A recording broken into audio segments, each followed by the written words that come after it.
plagues are a mercy for the believers and a punishment unto others. And he mentions the famous hadith which is in Sahih Bukhari that the Prophet ﷺ was asked about ta'un, and ta'un is the Arabic word for plague. And the Prophet ﷺ said that the ta'un, it is an adhab upon whomever Allah wants, and it is a rahmah that Allah has made for the believers. So this is our theological understanding of plagues. It is an adhab. Notice, by the way, he did not say an adhab on all kuffar. He did not say this, our Prophet ﷺ. He said it is an adhab on whomever Allah wants it to be, and it is a rahmah for the believers. So this underscores our mentality. Dear Muslims, all that is happening around us now, we need to understand this as being a rahmah for the mu'min. And we ask Allah that we are amongst the mu'minin. We want it to be a rahmah, even as we suffer some of the pains and the pinches and the consequences. In our heart of hearts,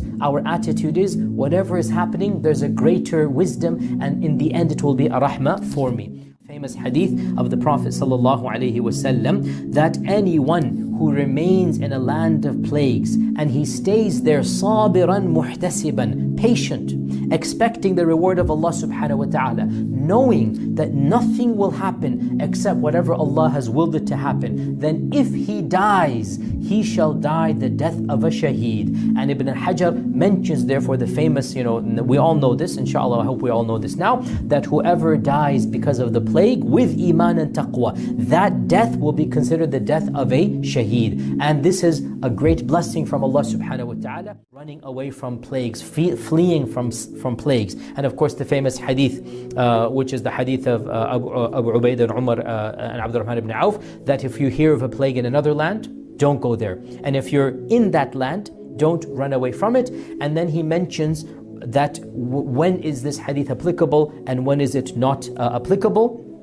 And he actually ends up concluding, and this is the opinion, by the way, of the vast majority of ulama, that it is allowed to travel to and from such lands if there are pressing reasons to do so. What you're not allowed to do, when the plague has come to your land, you run away in cowardice and fear, thinking that running away will save you. That is haram. But Ibn Hajar mentions, and after him As-Suyuti, and before him other scholars as well, if you're in a land and you have a genuine reason to go somewhere, for example, to protect your family, for example, for medical treatment somewhere else, and so you leave one land to another land for legitimate reason, Ibn Hajar says, this hadith does not apply to you. Now, should you leave? Should you not leave? This also goes back to the experts of our times, and we listen to the medical experts. But the point is that if we are in an epicenter where our experts have said this is an epicenter of disease, and we are told we should not travel,